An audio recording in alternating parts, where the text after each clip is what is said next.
not want to stand for a country or for a government that imposes austerity measures on a country unable to manage them, devaluates them, and turning Greece into a third world country in basics. So that's why we want to forgive the debt that was created after the Eurozone recession to the IMF, the ECB, and to the European Commission, in exchange for a few reforms, of course. Primarily, we were talking about tax collection systems and pro-business environment, but also fighting for corruption, fighting against corruption, of course, for example. So what I will be doing in my speech is bringing you two arguments. First, about the harms of austerity, and second of all, about fairness. And our second speaker will be talking about the political impact.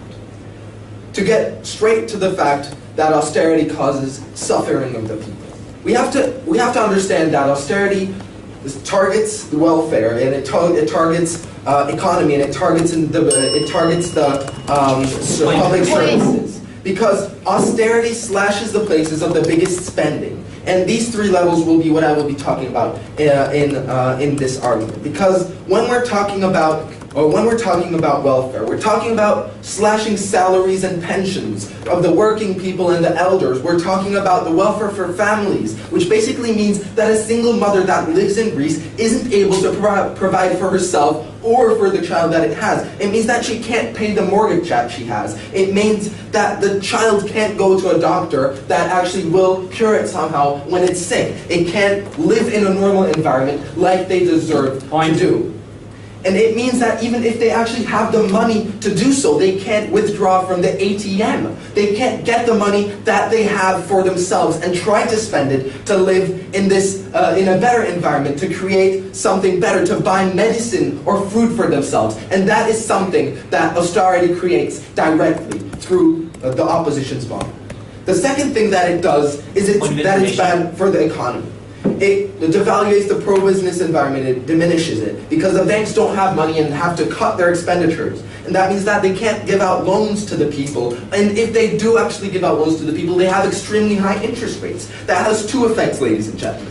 That means that it deters the people from taking these loans and actually creating new businesses and helping the economy to prosper. And if they actually take the loan, it means that there's an extremely high risk of them not being able to make the profit to actually make the business prosper and to help the economy flourish. And that means that they are afraid and unable to create new businesses, and it sends the economy in a downward spiral. The third layer that austerity on which austerity targets is the public services, because it targets logically the biggest expenditures. That means transportation, healthcare, education, and this of course has extreme effects on the Greece people. It has effects on the way they live, on their quality of life, and on their ability to actually progress in their life and make their life better in the future. Don't you disagree? Are you forgiving Greece's private debt or its public debt? As I said in my definitions, we're forgiving exactly the debt that was created from the IMF, the ECB, and the European Commission after the Eurozone recession. I don't know what you don't understand. So what the effects of these arguments are? What's the bottom line that austerity creates? It creates a bad environment for the people with no quality of life. And second of all, it creates an economy that spirals down and has no way, because the government doesn't have the money. Therefore it can't spend. Therefore the people don't have money. Therefore they can't spend. And it creates a downward spiral of the economy that is very hard to escape from. The second argument I will be talking about is about fairness. Because we don't see this debt that was created as the Greece's fault. Because this is a flaw of the monetary union on two levels. First of all, because they have access to cheap loans with low interest rates that they couldn't access otherwise. They wouldn't be able to get a loan, for example, of 1.5% interest rate. They would otherwise get a 7% interest rate. But they have some kind of guarantee because of the fact that they are part of the monetary union. They're part of the European Union, and therefore they are expected to have the possibility to pay it back. But in reality, they don't have the possibility, and the loans that they got were not adequate to their size, to the size of the economy, and to the fact and to how prosperity it was, making the loans bigger and making them with lower interest rates. And that means that this directly created a situation that Greece was unable to handle, and that we, as accepting them as the part of the monetary union, that was for bigger economies and not created for them, therefore created the fact that they were unable to manage the loans that they got. And second layer on which this functions is because of the currencies. Because stronger economies have stronger currencies. Weaker economies have weaker currencies. That's the way it works. But when we're in a monetary union, you have to understand that we have extremes on both poles. We have Germany that is flourishing, and we have Greece that is falling down. And that means that the currency that they both share somehow balances in the middle. But that does not create a good environment. It creates a good environment for Germany, of course, because otherwise the currency that they would have would go up, and that means that all the profits that they have from from exporting would be much lower. But that means that right now they're basically benefiting from the fact that Greece is in such debt that is incapable. And on the other hand, Greece is actually getting lower and lower because the currency doesn't devaluate it should, as if it would if they weren't in a monetary union. And that means that they sink lower and that they are incapable of actually getting out of it. Don't you disagree? So if Greece did nothing wrong, why are you insisting on structural economic reforms?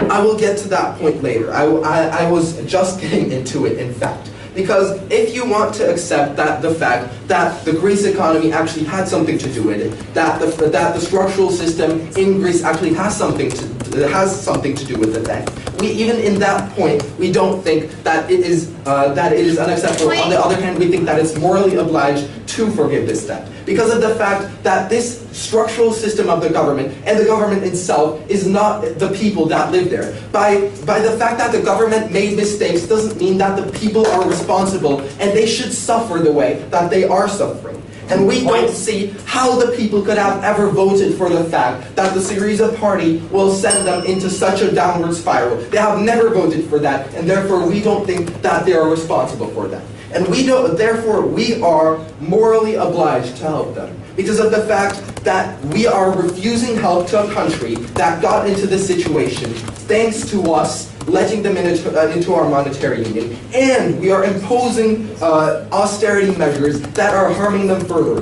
that are creating situations on the street of Greece that are part of the third world country and not the European Union. We think that we are morally responsible for this, first of all, and also we think that that it brings bad impacts, as our second speaker will show in his argument. Therefore, we've shown you as proposition, and I've shown you in my speech, that what we are doing right now by not forgiving Greece's debt is much worse than any alternative that the opposition can bring. And with that, I rest my case.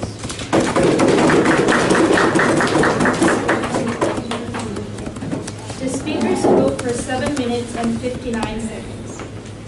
I thank the speaker for his speech.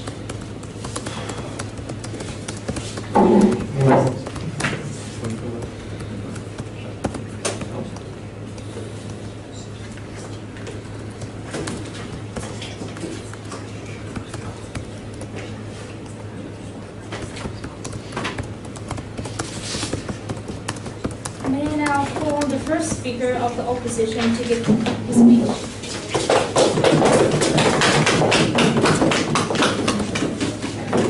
Deserves more applause, generally.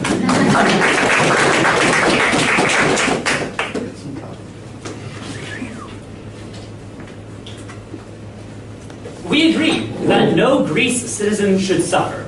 We agree that Greece deserves long-term economic stability. And we agree that austerity is harmful. That's not what this debate is about. This is not a debate about objectives, rather about methods. Not a question of whether Greece citizens deserve to suffer, but whether forgiving Greek debt would actually end that suffering or contribute to it. And I'm going to show you in this speech why, while we share the honorable objectives of our opponents, their methods will only make these problems worse. I'll begin with some clarification, then move on to the points brought up by proposition, and then present our first two substantive arguments, which is that this would make structural reforms impossible and that it would set a dangerous precedent for loans. But let us begin on the framing. What we say is that we propose the following counter model. Greece would adopt an IMF payment plan, which has already been proposed, that would offer refinancing and lower interest rates on a 50-year payment plan in order to allow Greece time to repay these loans without crippling their economy. We also explicitly condemn austerity policies and encourage Greece to adopt more stimulus policies and to pay off the debt once their economy has recovered sufficiently for them to begin running a budget surplus. We do not think that Team Proposition should get away with pretending that forgiving a loan and ending austerity measures are somehow one and the same. They're having the debate they want to have, not the debate that they need to have. So, and I'll explain on my point why these reforms can't happen with forgiving this debt, but for now, let's move on to the points they brought up. Their first argument is all about why austerity is bad. But we don't advocate for austerity. We don't think austerity is good. But we don't think that has anything to do with whether or not we forgive the loan. What we argue is that they should repay the loan, but not through austerity measures. We don't advocate for it. But now let's look at the actual harms they cite. The first thing they talk about is not being able to get money from an ATM. Well, that has nothing to do with austerity. Austerity is how much the government spends. It has nothing to do with how much money private banks have. In fact, we're going to show you in our second substantive argument why this exact problem of ATMs not having money is created, not solved, when you forgive debt. Then what they tell you is about how it destroys businesses because these businesses can't get loans. Again, this has nothing to do with austerity. This has to do with investment confidence and whether or not these banks have money. And I'll address why that's an opposition point on my second substantive argument. So now let's move on to their second argument about why this isn't fair. First of all, we think there's a major contradiction when first they say that, oh, well, none of this was Greece's fault, but then they turn around in their model and insist on major reforms to Greece's economy. If they weren't at fault, why are we demanding reforms? We think it's because, in large part, much of Greece's economic suffering is due to major problems with the Greek economy, that there's systemic corruption and inefficiencies. And we argue that in that sense, it is necessary for us to maintain these debts because they offer an avenue to reform. And I'll address that in just a minute here. The last thing they argue is that this isn't fair because single union currencies discriminate against less well-off economies, which is very interesting. But unless they're advocating for Greece to leave the euro, I just don't see how this impacts this debate. Because whether or not we forgive the loan, I'm sorry to say, Greece is still going to be on the euro. So while a very interesting debate, it's not the one that we're actually having today. So now, I will take a point of information. What we are talking about here is about the fact that we are responsible by admitting Greece into the Eurozone for the fact that they are so indebted. And that creates a moral responsibility for us to help them out by forgiving this debt. Thank you. In our money. We agree that we have an obligation to help the citizens of Greece. What we challenge is that offering forgiveness for a loan would actually do that. What I'm going to show in my first two substantive arguments is how forgiving this debt would harm the citizens of Greece, meaning that under either side, the proposition cannot meet the burden they have set for themselves in this round. So our first substantive argument is that forgiving debt makes long-term reforms impossible.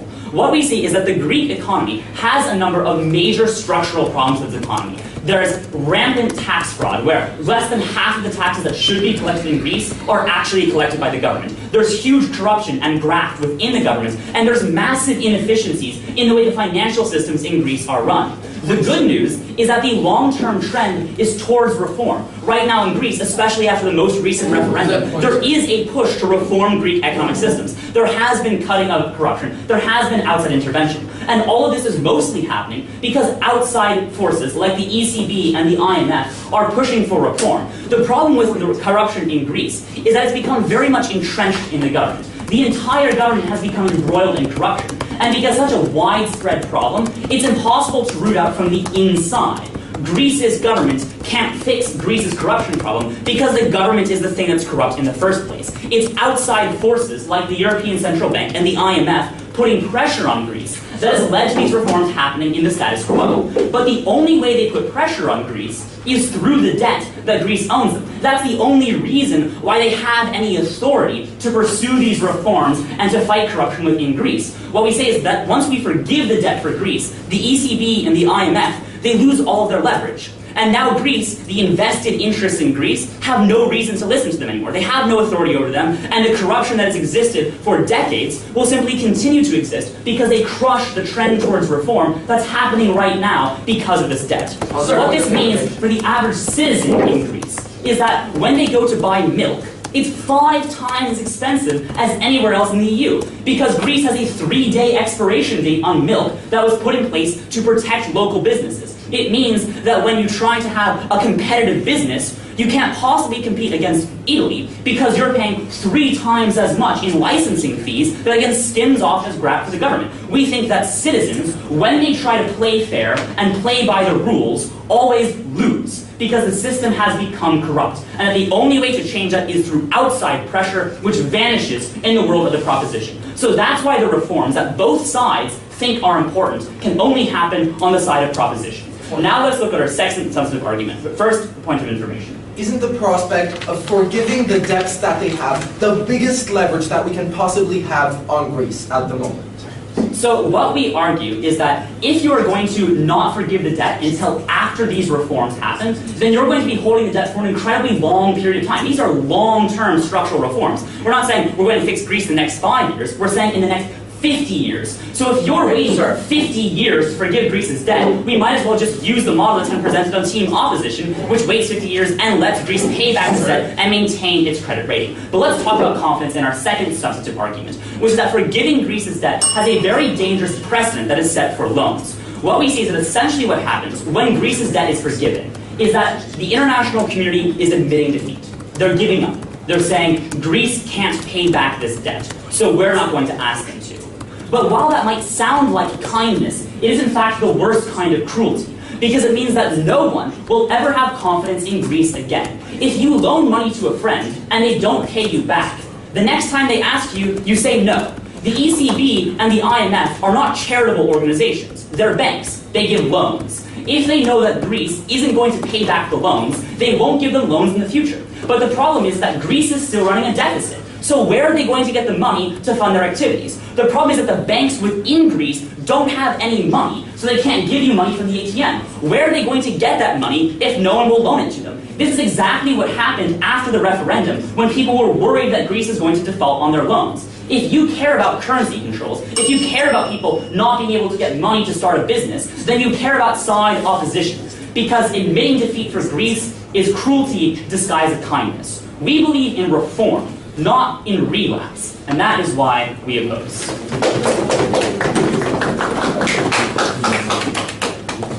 The speaker spoke for 8 minutes and 14 seconds. I thank the speaker for his speech.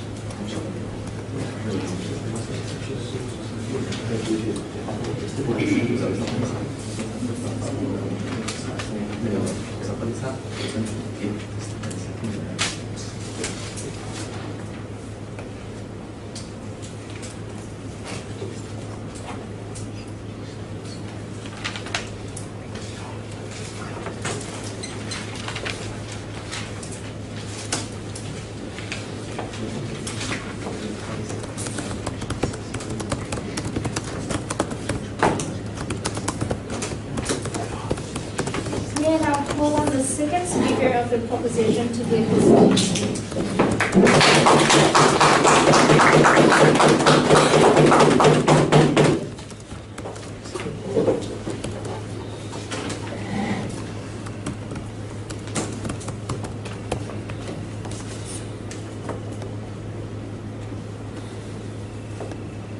Ladies and gentlemen, in today's debate we have a fairly nuanced team that will try to amaze you with their fancy accents. But if you dig deep down into their argumentation, we believe that they're falling short on many of those instances. Let's therefore look at this debate and looking, point by point on the whole structure of the side of proposition and what we brought up in this debate.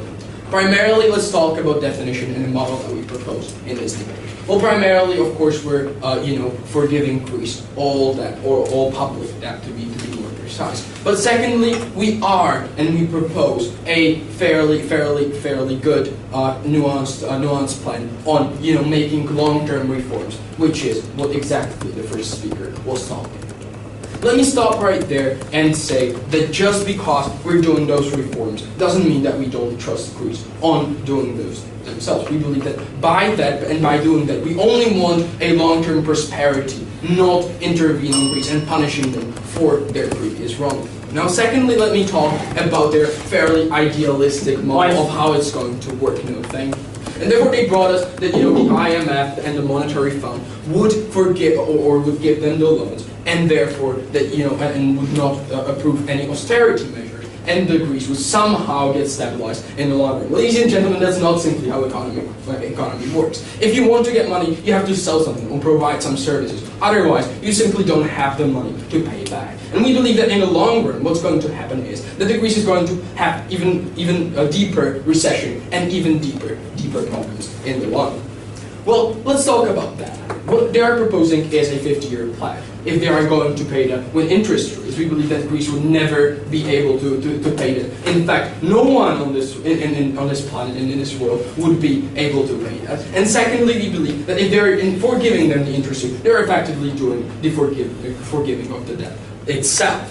Now, what we believe is that in order to stabilize Greece right now, there are only two possible ways, and therefore that we either forgive them the debt, or we strip them of all the money they have right now in the economy, and therefore getting them into this recession even further. Now, secondly, what we heard to the austerity, and we've told you in the first speech how those people in that very country of Greece are constantly suffering.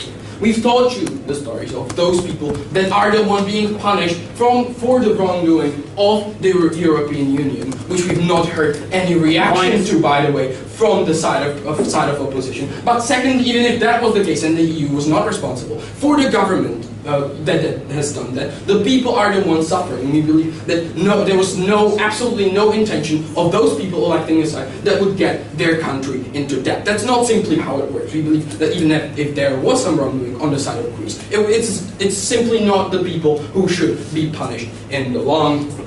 Now, secondly, the other reaction, which we think is fairly insufficient, is and was that there was, banks not having money is not a problem of austerity. Well, firstly, we believe that still that's the problem that is a result and byproduct of that very recession and of that crisis. And secondly, we believe that the banks are getting the money from somewhere, and therefore it is a problem of this stage or of this status as a whole. Now, secondly, let's talk about fairness. And there we've heard that there are major problems in infrastructure, and then that Greece has done something wrong. Well, ladies and gentlemen, how about this? The Greece that was having these problems 50 years ago, it was having them constantly. And this never happened until the recession and the crisis of 2008, which was the result. And none of the Greece was responsible for that. Yes, ma'am. Why should we let politicians and a corrupt government off the hook when they're the ones who are causing some problems that harm Greece's people? Okay, let's see. That's a fairly good point. But however, we believe that corruption and all those problems are not really a problem of Greece specifically. It exists in all countries in the world, but the Greece is the one to suffer, and we think that's a fundamental law that we want to uphold and hammer in that very moment.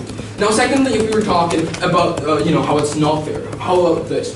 Germany is making enormous profits just based on the fact that the currency of euro went down, and therefore they can export under on much lower costs. Therefore, they have certain responsibility for paying them out just for the sake of being in a monetary freaking union in them. Let's therefore come to the fact that we need to push a reform from inside, and that's pretty much with their first argument what they're proposing, and that's exactly what we brought up in the model. We want to bring those bring those certain strategical differences and reforms into Greece in the long run, not meaning that we are punishing them for something, but. This is not mutually exclusive of letting the debt ease and forgiving the debt and making those differences and making those reforms in the first place. Now, lastly, what we heard from that very side was that there will be no confidence in Greece. We believe that's simply empirically false. We see the examples of Iceland when we forgive the debt, and yet Iceland right now is a fairly prospering community and fairly prospering country. We also bring you the example of Argentina that has been there before, and again, I will take you in a minute, and again, a prospering country as a whole, and we think that's simply empirically incorrect to presume that. Yes, sir. Argentina's economy has been devastated for decades by its default. I hardly think they're a good model for fiscal reform. We don't think that's the case. Of course, there was a global recession in 2008, as was for all the countries. But in general, we can say that as opposed to the state when they got indebted and there was this general general debt that we forgave them, we believe that they are much better off right now. Let's therefore come to my constructive and therefore about the political impact as a whole. Well, primarily what we believe is that the EU has its values, its core values and its political agenda that it has to protect in order to sustain a mutual cooperation in the EU. Especially when considering the problems in Africa, problems with ISIS, problems of global warming, and problems with Russia that are going to only get worse and that they are going to abuse that in the future, as I'll explain. And we believe that on those issues, precisely on those issues, we need to stay united as one unit, which I would presume United States of America would get and grasp in this debate. Now, secondly, we believe that if that's not going to happen, and if we don't bail out Greece, and if that's not the case, we believe that there are substantial dangers because it'll find and search for a closest available ally, which right now is Russia. Why is that dangerous? Well, firstly, they're in NATO. Greece is in NATO. Therefore, they could effectively work as spies. We have NATO bases there that are extremely strategic for us. Greece itself has strategic position. It's close to the Middle East, and it has access to Mediterranean Sea, easily usable by Putin. Now, the second point in this analysis is that this very Greek debt and this recession is causing instability. The longer the debt crisis is, the longer and higher the instability there is. What is going to happen and what it means is that people are desperate there, and therefore they will vote for extremist parties like the Golden Dawn that is currently beating up publicly immigrants and is doing all those things. They'll find a common enemy that everyone can relate to, even immigrants, as we have shown you, and they will not do anything and not solve anything in the long run. And in order to solve this crisis, we need a stable government, which is not what's happening in the status quo, and therefore we're not doing that anymore. From all of those reasons, ladies and gentlemen, I'm very, very proud of those.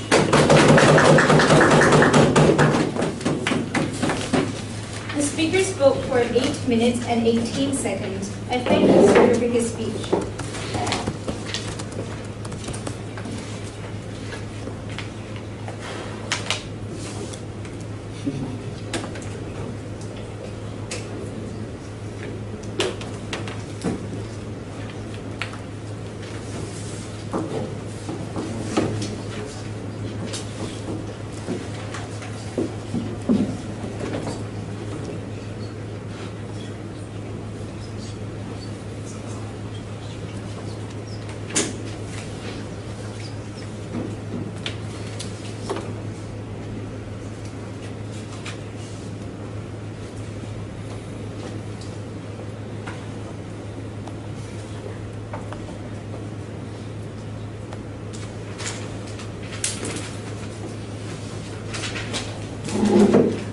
May I now call on the second speaker of the opposition to give his speech.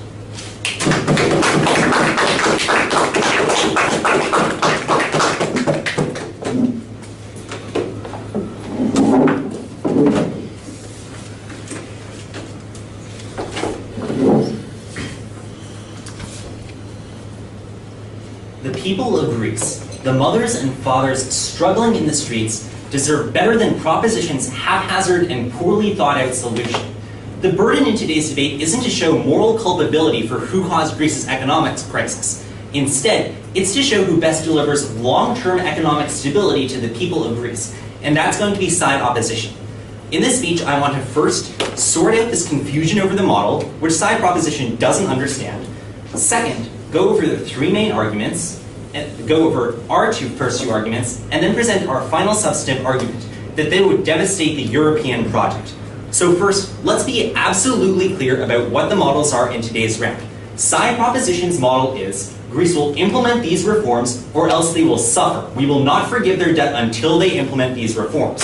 Now, what we're going to tell you is that it will take a significant amount of time to implement these reforms, right? These are significant overhauls to Greece's economy, which means that until these reforms are put into place, Greece will struggle under the massive weight of debt and high interest rates that they're currently under. But we don't think that these reforms are going to happen, because right now, the Greek people will perceive propositions planned as an attempt by Germany to push reforms on them very quickly. And that will lead Alex Tsipras to resist these reforms in order to preserve his political capital. So on their side of the house, we think they're going about implementing reforms in a short-term way that actually doesn't result in them getting passed at all, because the Greek people will resist them.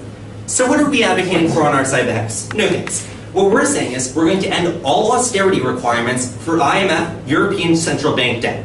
What we're going to say is that we're going to refinance Greece's debt in the long term over the next 50 years. So right now they're paying very high interest rates, requiring them to keep up monthly payments, but we want to give them lower interest rates. Why is this important? Because without requirements on austerity, the Greek people can invest in things like tourism and the other sectors that Greece has traditionally been extremely strong in. We get this open question from the second proposition speaker, how is Greece's economy going to recover? We take out the burden of austerity from them. We give them the time necessary to recover and get back on their feet.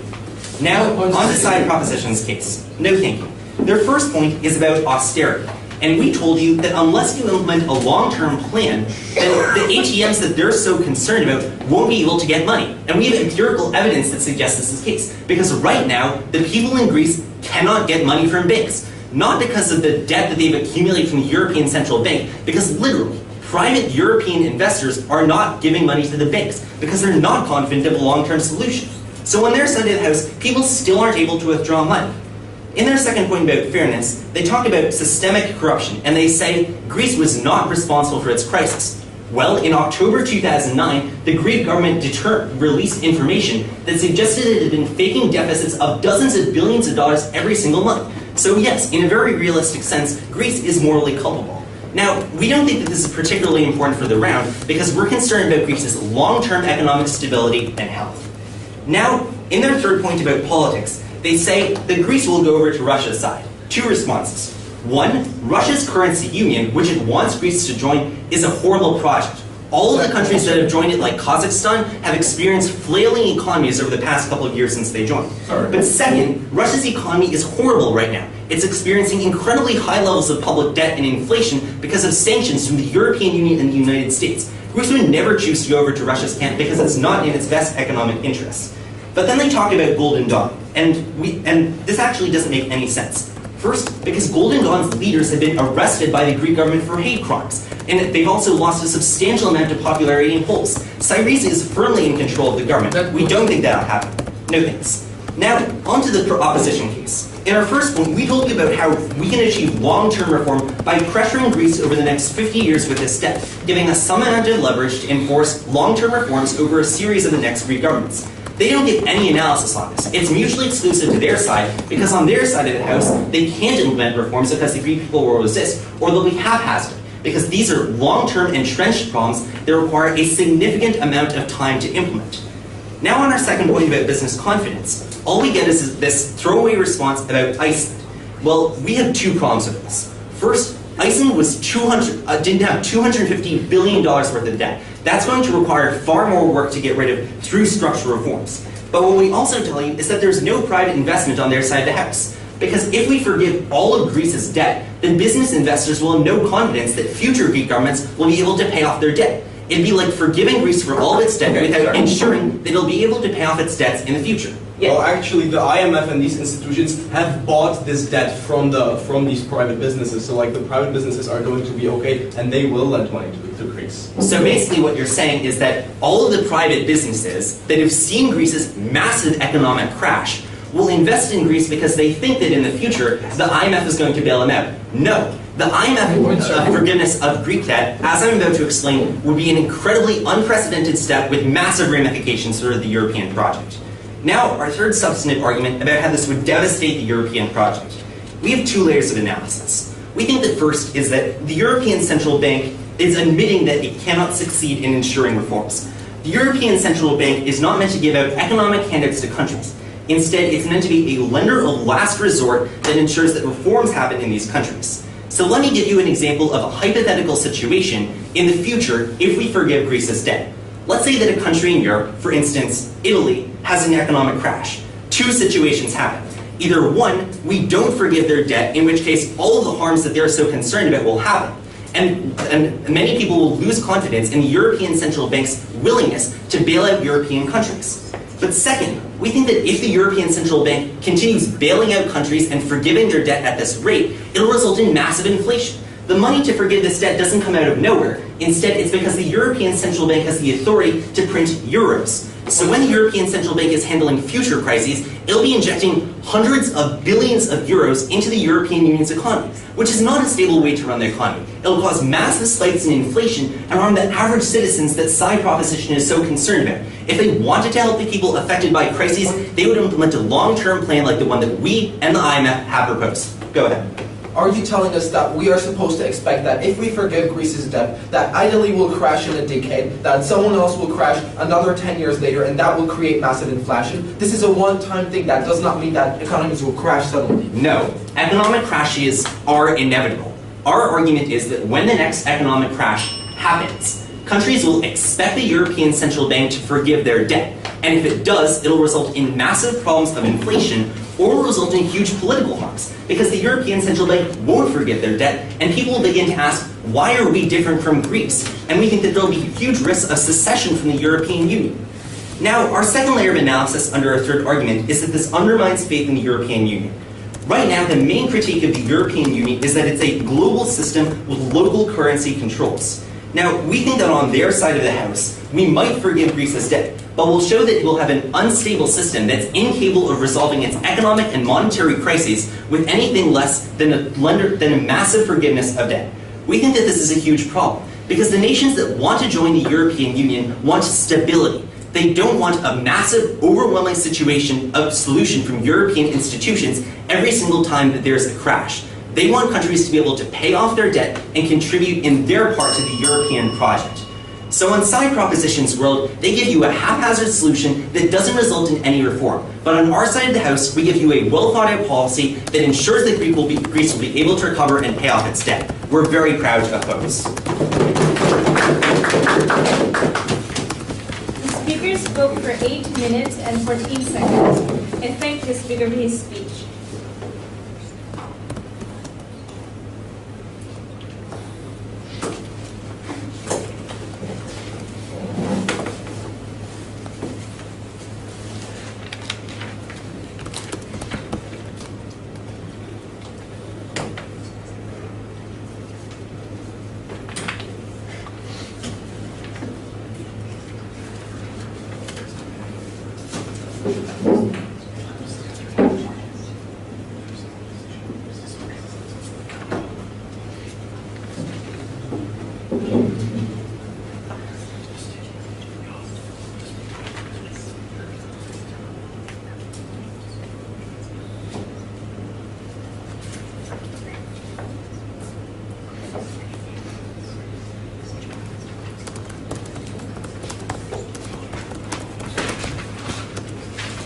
May I now call on the third speaker of the proposition to give his speech.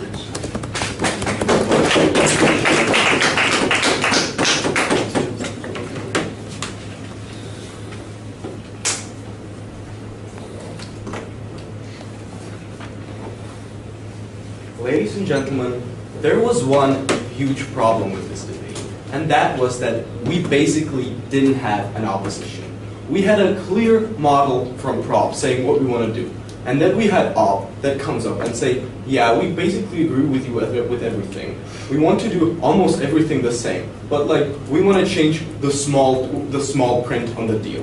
We want Greece not to repay it at all, but in 50 years, which we think is essentially the same. Side opposition here wants to forgive the Greek debt for 50 years, which, as it might turn, might become eternity. Because who knows what happens in 50 years? Who knows whether there will be any European Union? Who knows whether there will be the IMF to enforce this deal? So fundamentally, ladies and gentlemen, side opposition has not done its job. Like, especially if you take this in the context of the debate surrounding, like, the real debate surrounding the Greek debt. You have like the hot countries like Germany, which want which want Greece to pay their debt back now, and you have less extreme countries that want the debt to be forgiven. Like this, the side that opposition is taking here is like completely out of context, as has no place in this debate. So, ladies and gentlemen, side opposition, no thanks, have fundamentally not fulfilled their role in this debate. They have tried to weasel out of it, and that's why they should lose this debate. Now, I'm going to argue 3 points that apply, the 3 fundamental other issues in this debate that actually relate to argumentation. No thanks. First, I'm going to talk about fairness. Secondly, about the way forward for Greece. And thirdly, about the political impacts. So firstly, about fairness of this motion. We've given you plenty of reasons why Greece is in such a situation that ordinary Greek people are certainly not responsible. Things like the financial crisis that no one could have predicted. Things like structural inefficiencies in the way the Eurozone and the European Union works. Even the things that they have given, like corruption and irresponsible Greek politicians. Like, we say that this is not a fault of the Greek people now, and it's not going to be the fault of the Greek people who live 50 years from now, who are going to be forced to repay the debt. So we think it's fundamentally wrong and unfair to force these people to repay this debt. But moreover, like, imagine you're a common Greek citizen. Like, for you, the way, no thanks, the way the global financial system works, and the fact that if you elect this party, then in a few years your country is going to go bust. Your country is going to suffer. You're not going to withdraw any cash from the machines. You know, like, your basic public services are not going to work. This is not like the obvious natural consequence for these people. Like, global politics and global economics is quantum physics, even for debaters, let alone for ordinary people. So, like, we think it's fundamentally wrong to force ordinary people to suffer consequences of a large, bureaucratic, inefficient, and structurally wrong system. Now, to the second point, about what's the proper way forward for Greece. Like, firstly, both sides pretty much agreed that there are some structural reforms wanted. No, thank you. And they've told us that under our model, there is no incentive for Greece to undertake these structural reforms. Well, of course there is incentive. There is the incentive of, if they don't do it, we won't forgive the debt. Like, that's, I think, pretty clear. And secondly, like, Alexis Tsipras has already accepted many of these proposals in the last meeting with the ECB. So we don't think this is going to be such a problem. Okay. What Tsipras has accepted is austerity measures, but what you're talking about is fighting against entrenched interests in Greece, which will happen over decades, not a couple of years. Sir, you're just wrong. Austerity measures have been going on in Greece for the past 3 years. Like, Greece has slashed its debt in absolutely unprecedented amount. Like, what the current debate was about whether Greece is going to make certain structural reforms to its economy and to its political system, which they have already agreed to. So we don't think this should be much of an issue. Now then there was the opposition's claim that this is going to destroy Greece and other economies in the long run because of investor confidence. We think that in our model, like, the confidence of investors is much greater because they know that if they make an investment and then the European Union is not going to, in a European country, then the European Union is not going to make that country go bust, which is exactly like what happened in Greece, where in fact all of the private debt from investors was bought up by the IMF, by the European central banks, and by the International Monetary Fund. So we see that clearly under our model. Investor confidence works for us. And it also works better for the countries because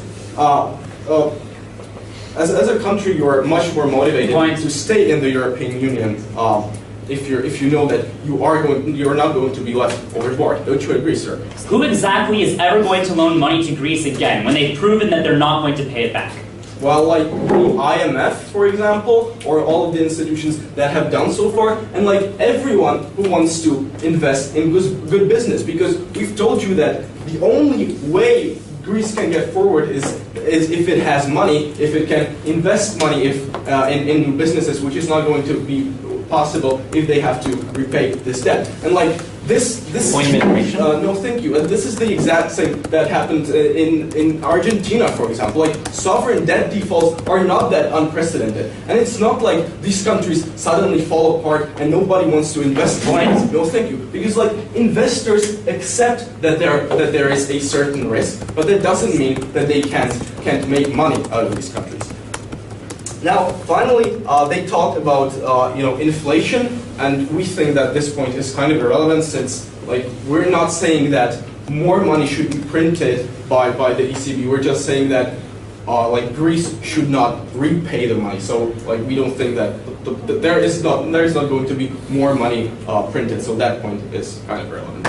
Now, fourthly, to the political impacts, and there are several of them really. Firstly, there is stability that we are providing to countries in the European Union. We are giving them a clear message that if something goes wrong, we are not going to throw them overboard. And we think that's the greatest motivation and greatest incentive you have to either stay or enter the European Union. Now, secondly, there is the impact on Russia, and we've explained to you how that Russia is currently Greece's greatest economic partner, and it's also a huge security threat for Europe. And what we say is going to happen if we rebuke and rebuff Greece right now is that they are going to turn to their other closest ally, and that is Russia, which is incredibly dangerous because Greece is part of the NATO right now, which means they have information, which they could share with Russia. They have military bases and military outposts of NATO in their land, which is extremely dangerous. And finally, there is the impact of political extremism. And we've explained to you how the rise of Golden Dawn was directly a consequence of the current economic crisis and of the austerity measures. Golden Dawn, a party whose politicians beat immigrants on the street because they have immunity. Ladies and gentlemen, we stand for stability, we stand for the ordinary people, and we stand for Greece. We are very proud to be on this. The speaker spoke for 8 minutes and 27 seconds. I thank the speaker for his speech.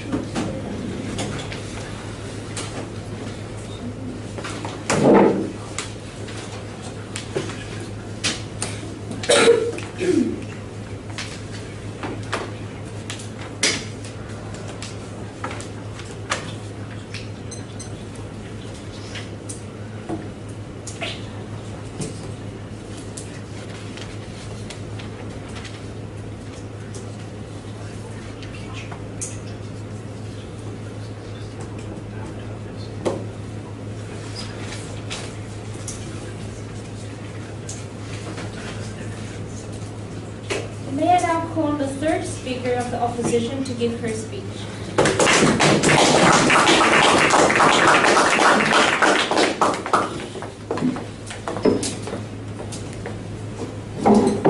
Imagine that you are a citizen in Greece.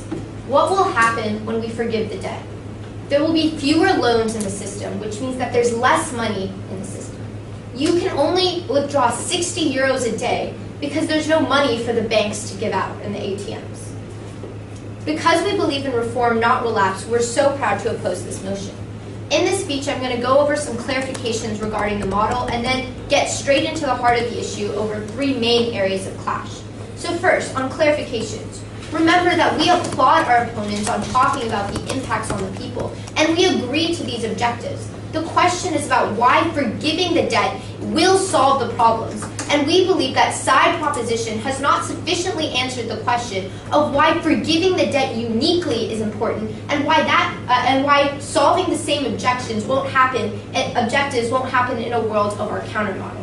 Furthermore, we'd like to point out and reiterate the burden in today's debate. That the burden is that whichever side proves that Greece will have more long-term stability is the side that will win the round. So now, let's go over this model clash. First of all, we'd like to point out that their model just says that let's let Greece suffer until they implement reforms. Whereas our model has been very clear. Let's refinance loans to lower debt payments and let them make reforms gradually which means it's different. Furthermore, what we have told you consistently is that the reforms they're mentioning in their own model won't happen in a world where they forgive the debt. So now let's get straight into the three main areas of clash. First, regarding whether forgiving the debt will harm or benefit the people. Second, regarding the economic precedent. And third, regarding the EU and the broader goals. So firstly, on this issue of direct benefits to the people and the government. What we have told you consistently is that their first speech was all about why austerity is bad to individuals. In our counter model, we explicitly say that there won't be austerity measures. There are ways the Greek economy can rebound. It's either by creating surpluses because the economy is in a good state, or by austerity. We're not supporting austerity, we're supporting a strong and healthy, long-term, stable Greek economy. What we tell you is that in a world where we forgive the Greek debt, investors are not confident, which means that there's less money. Banks in Greece don't have money, so when you go to the ATM, you can only withdraw 60 euros a day.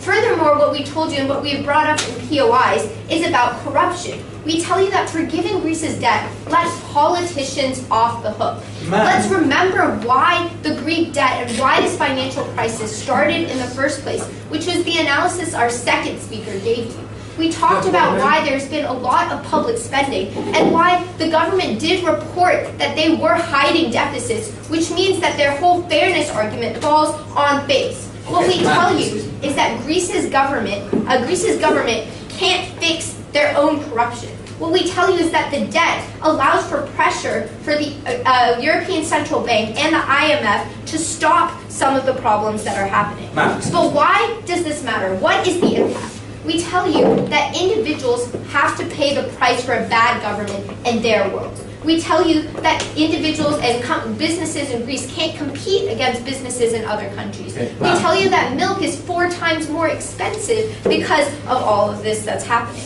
Their only other argument is about fairness. But remember why the debt happened, and furthermore, is it fair to let people suffer because of governmental fault? We think absolutely not. Now let's develop this analysis about why reforms won't happen in their world again, using different rhetoric. What we tell you is that the current trend is that there may be some shifts towards reforms, or there are policies that have been advocating. But what we tell you is that people are motivated to come up with some reforms. But this only happens because of the debt, because of the sense of necessity, because of the sense of urgency, and because of the international pressure. So reforms are only possible in a world where we don't forgive Greece's debt, because then people are incentivized to keep thinking of reforms to solve the problem. Now let's go on to the second layer of clash regarding the precedent. There are 2 layers here. First is the precedent for Greece, and second is the precedent for the International Monetary Fund, etc. What we tell you is that forgiving Greece's debt would decrease loans. The ECB and IMF are banks, they're investors, and they need the money to come back. Remember the analysis that our first speaker gave, that people won't give loans in a world where I'm going to lend you something, but if you don't pay me back, what's the incentive for me to lend you more in the future? We say that that would undermine Greece's economy in the first place. Furthermore, what we tell you is that the perception of the European Central Bank is altered. Yes? Why are you ignoring the empirical evidence that we gave you of Argentina and Iceland, where this happened and yet okay, I'll get to that right now. trust was still there? Argentina had a deep recession after all of this happened. Furthermore, what we tell you is that Argentina and Iceland are in a totally different scenario. Greece is $250 billion in debt now. You can't make those kinds of comparisons. So back to the analysis I was giving you about why the perception of the ECB is altered. What we tell you is that forgiveness sends a message that the ECB and the IMF can't make their own members pay back. And we say that's a harmful perception to have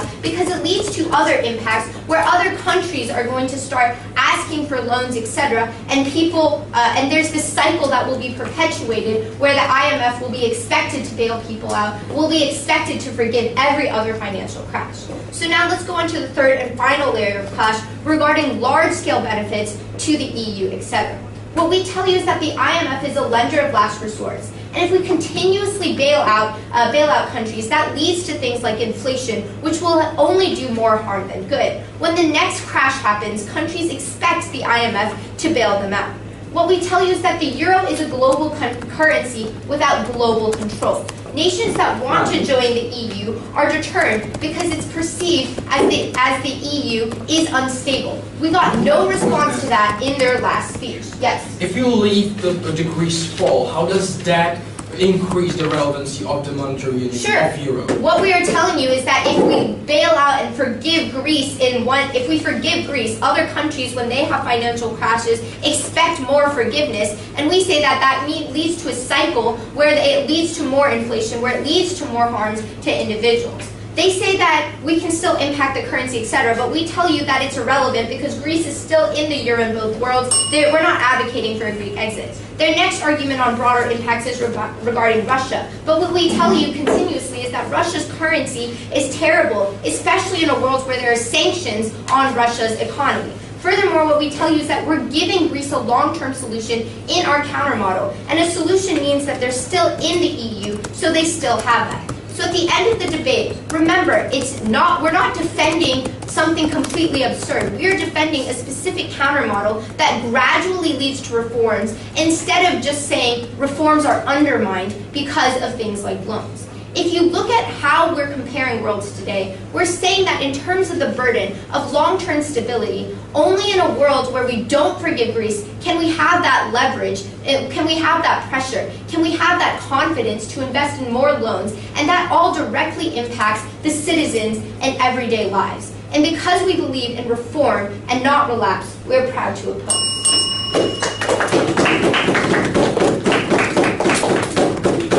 Spoke for 8 minutes and 1 second. I thank the speaker for his speech.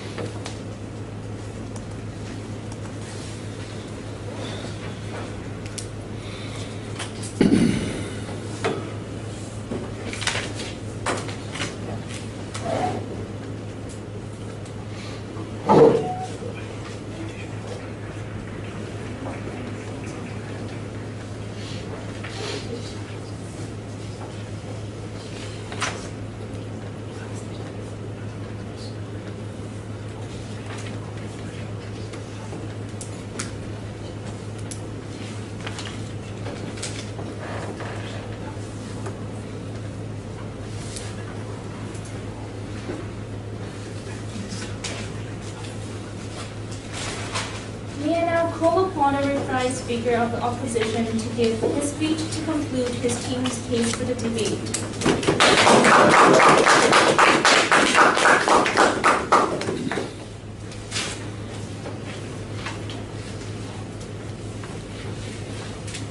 All of us want to see what is best for Greece, but the simplest solutions aren't always the best ones. And as appealing as it is to rush towards a grand gesture, forgiveness, a fresh beginning, we must be critical, and we must stop and think about what the true ramifications of our actions are.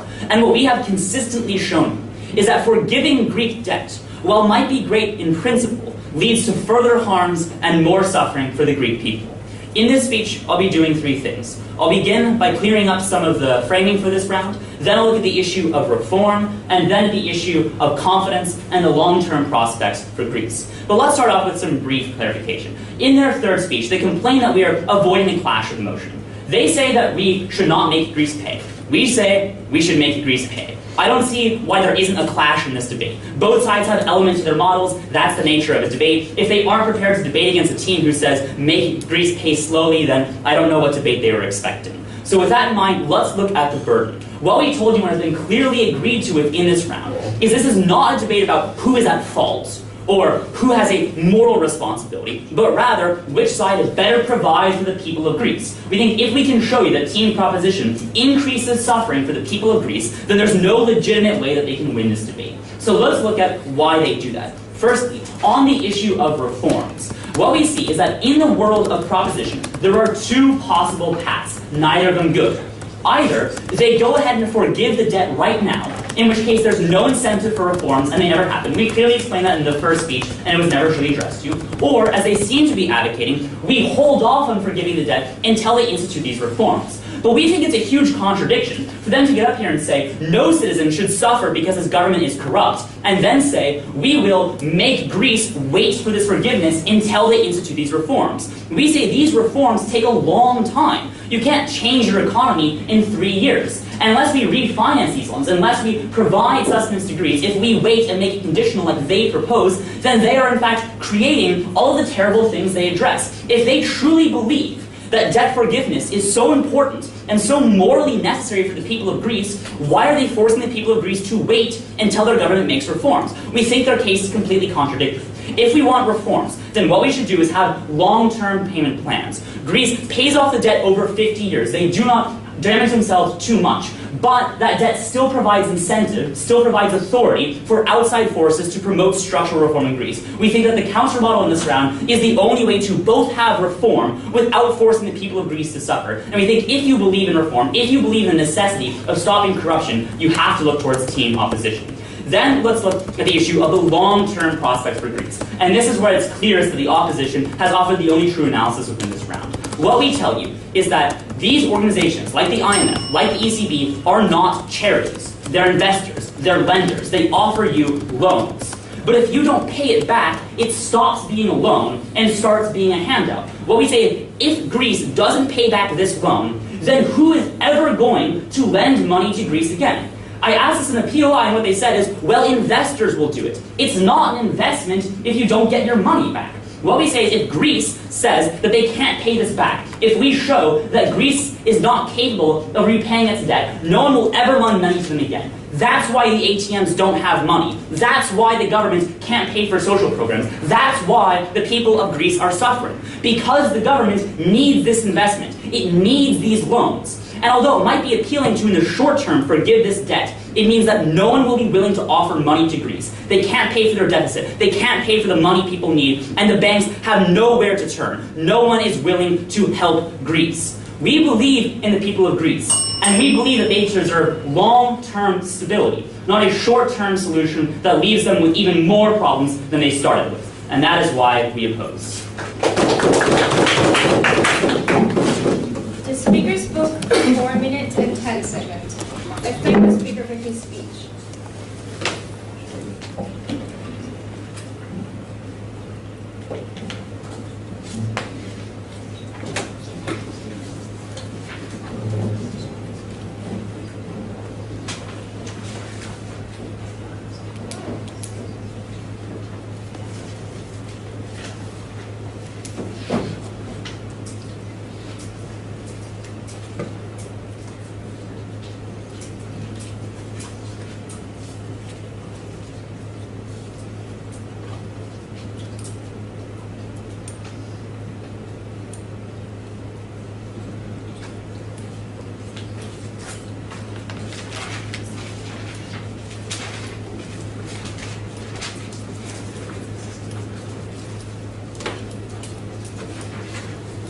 May I now call upon the reply speaker of the proposition to give a speech to conclude his team case and debate as a whole.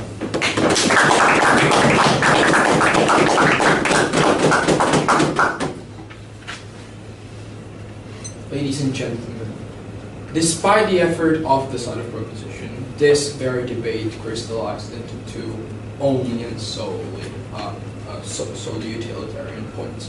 First one, what's better for Greece? And second one, what's better for Europe and practically for the whole world? Before I go for answering both of those points and addressing each of them separately, let me bring in or let me analyze the clash of the model that was fairly divided in this debate. Firstly, we brought you a long-term, really comprehensive model of, firstly, forgiving the Greek debt, and second one, bringing long-term structural reforms concerning tax collection, creating business-friendly environment, and fighting corruption. The only reaction for that was bringing their country model, which pretty much says the very same thing. Well, first thing, we forgive the Greek debt at least for 50 years, which is a valid point, and that's why they're weaseling, as my third speaker has pointed, from the whole clash of this debate and what this debate should be about. And secondly, they brought you that they will restrict them from doing austerity and bring long-term reforms, which is effectively what we're doing anyway. What we believe and what the fundamental problem with this very model is that firstly it's too idealistic, as I've already pointed, and we've pointed throughout or down the bench on the side of the position, because without selling something or producing something, doing austerity measures, you're never going to earn enough money, which we think is fundamental flaw. And second one is that they are simply reiterating and saying differently the very same reform that we are proposing in this debate. Let's therefore look at Greek economy as it is right now. We've explained right from the first speaker that right now Greece is facing a fatal recession. People are facing the problems right now, and the problem of our system is to decide whether we'll help them or will let them suffer. And we brought you the problems of, for instance, cutting on salary. Brought you the models or problems with welfare, no loans, and simply no public services that are happening right now. And we believe that by doing and executing our model, we're effectively fighting all of those problems. The only response, and that they never truly reacted to it, and the only response we got is that the Greeks are going to face instability in the future because we forgive them the loan. And we believe that it's not simply the case because the effects on the Greeks, if we pay them the money or if we forgive them the debt, and if we don't, is simply the same because either they are or we believe that if we forgive them the debt, they're going to be better off because of those reasons, and they are going to get the investment because now they're getting a stable country. While if we don't forgive them, they're still in the recession and they're not going to get investment anyway. Now to the second impact, and therefore the impact of the Greek on the whole world. We brought you the examples of what can it result to. We brought you the analysis that the European Union is going to suffer because we are right now functioning as a not separate unit inside of one union, but as a union as a whole, and therefore it puts us into a bad light. Secondly, we brought you the political impact inside of Greece, therefore extremist political parties being elected, which we think again disproves this whole model of Greek prosperity. And lastly, and most importantly, we brought you the political impact of Greece quitting the Eurozone, and in the worst case, joining Putin, which we think is fairly possible and fair point that we're raising in this debate. Now, ladies and gentlemen, because we are standing on this model on the side of the people, not the banks that would not get paid, we are very, very proud to propose. Thank you.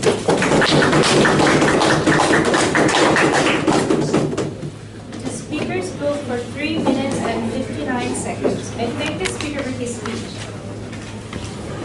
The debate is now over. The adjudicators will deliberate the scores now, so we request for the team and members of the audience to kindly leave the room. When the adjudicators have reached their decisions, we will call the teams back into the verdict remarks. I think we got something very good.